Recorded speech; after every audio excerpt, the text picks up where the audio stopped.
संयुक्त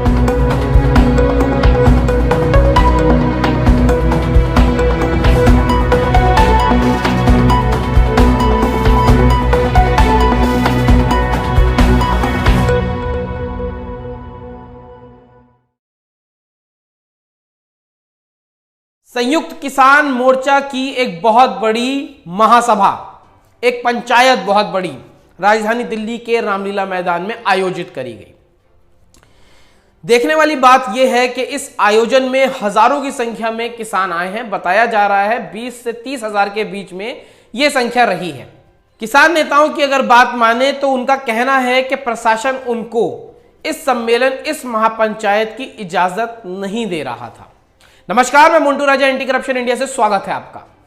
अगर प्रशासन किसानों को महापंचायत की इजाजत नहीं दे रहा था, प्रशासन का कहना था कि सत्र चल रहा है जिस कारण आपको जंतर मंतर पे नहीं जाने दिया जाएगा। बाद में जब किसानों ने कहा कि हमें रामलीला मैदान की इजाजत चाहिए, तब जाके इजाजत मिली है, लेकिन उसमें भी मशक्कत किसानों को करनी पड़ी।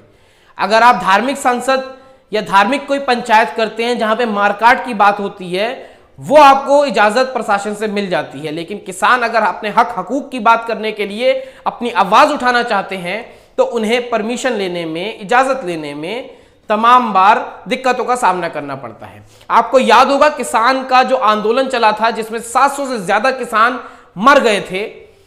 अपनी जो 3 कानून सरकार ने बनाए थे उसको वापस करने के लिए उन्होंने तमाम दिल्ली के बॉर्डरों को घेरा था। काफी लंबे समय तक ये धरना चला था। उसके बाद थक हार के किसानों ने सरकार को मजबूर किया था और सरकार ने कानून वापस लिए थे। आपको बताएं, एमएसपी की मांग को लेके जो किसान हैं वो आए हैं, साथ ही कई अन्य मांगे भी हैं। मिनिमम सपोर्ट प्राइस, किसान जो है उसका साफ तौर पे कहना है कि एमएसपी पर तमाम जो वादे किए गए सरकार उस पर कार्य नहीं कर रही है। कई तरह की जो चीजें हैं वो सरकार को बताई गई, उसके बावजूद जो सरकार है, पहले सरकार के मंत्रियों ने हामी भरी, लेकिन इतना समय बीत जाने के बाद भी अब सरकार जो है इस पे साज़-गुमान नहीं ले रही है। तमाम जो आज दिल्ली में नेता इकट्ठे हुए थे, आपको बता दें कि उत्तरी राज्यों से ये किसान थे। पंजाब, हरियाणा, राजस्थान, उत्तर प्रदेश, उत्तराखंड और बिहार, इन तमाम जगहों से आए हुए ये किसान थे। जैसे कि तमाम लोगों ने जानकारी वहां पे दी। जो किसान नेता थे उन्होंने बताया कि पहला जो उनकी मांग थी वो एमएसपी को लेकर थी कि मिनिमम सपोर्ट प्राइस जो है वो किसान को मिले, उसकी जो आमदनी है वो सुनिश्चित हो। दूसरा, बिजली संशोधन अधिनियम को रद्द किया जाए, क्योंकि उनका कहना यह है कि इसके जो ये संशोधन किया गया है इसके तहत उनको ज्यादा बिल देना पड़ेगा सरकार को। तीसरा, जो हाईवे, क्योंकि आपने देखा होगा जब 2021 में किसानों ने आंदोलन किया था उसके बाद वो लोग हाईवे उन्होंने जाम किया था, रेलवे की पटरियां उन्होंने ब्लॉक करी थी और दिल्ली की सीमाओं पे बैठे थे। इस दौरान सैकड़ों, हजारों किसानों के ऊपर जो है मुकदमे दर्ज हुए थे, क्योंकि संविधान तो अधिकार देता है कि आप प्रोटेस्ट कीजिए, लेकिन उनको दाखिल नहीं होने दिया जा रहा था दिल्ली के अंदर। इस वजह से उन्होंने इस तरह की चीजें करी थी। अब उनकी मांग यह है कि उस समय जितने भी मुकदमे दर्ज हुए हैं उनको निरस्त किया जाए। उस समय सरकार ने आश्वासन, तो मंत्रियों ने आश्वासन यह दिया था कि निरस्त किया जाएगा, लेकिन अभी तक वो चीज हो नहीं पाई है। वहीं अगर बात की जाए, प्रदर्शन के दौरान 700 से ज्यादा जो किसान हैं वो मर गए थे। अब किसानों का कहना है जो लोग, उनके साथी किसान जो मर गए, उनके परिवार वालों को मुआवजा दिया जाए।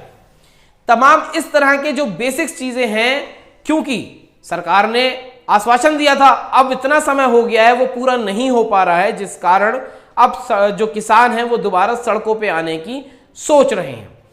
इन मांगों के साथ एक किसान नेता ने यह भी कहा, जब अडानी अंबानी का 11 लाख करोड़ का लोन माफ हो सकता है तो जो किसान हैं उनका लोन क्यों नहीं माफ हो सकता। तो तमाम इस तरह की जो मांगे हैं वो किसान अपनी लेके आए हैं। राकेश टिकैत ने यह भी कहा कि पिछली बार जब हम प्रदर्शन करना चाह रहे थे तब हमें दिल्ली में आने ही नहीं दिया था, और अब हम दिल्ली के भीतर हैं और हम सरकार को अपनी मांगे दर्ज करवा रहे हैं, क्योंकि ये वही आश्वासन और दावे और वादे थे जो सरकार ने किसानों से किए थे। और इतने समय बीत जाने के बाद भी जो सरकार है वो इन दावों पे अब ध्यान नहीं दे रही है। वैचारिक लड़ाई और वैचारिक क्रांति की भी उन्होंने बात करी है कि तमाम जो चीज़ें हैं उसको देखते हुए अगर सरकार नहीं सुनती है तो आने वाले समय में आगे क्या रणनीति रहेगी, पूरा जो संयुक्त किसान मोर्चा है इसकी बैठक में और कमेटी जो है इसमें वो लोग तमाम चीज़ें अपनी डिस्कस करेंगे और आगे की रणनीति उसके बाद बनाएंगे।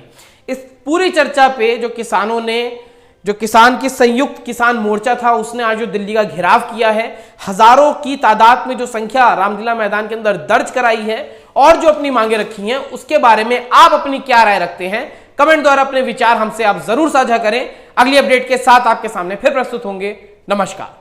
सब्सक्राइब करें हमारे YouTube चैनल को और बने रहें हमारे साथ।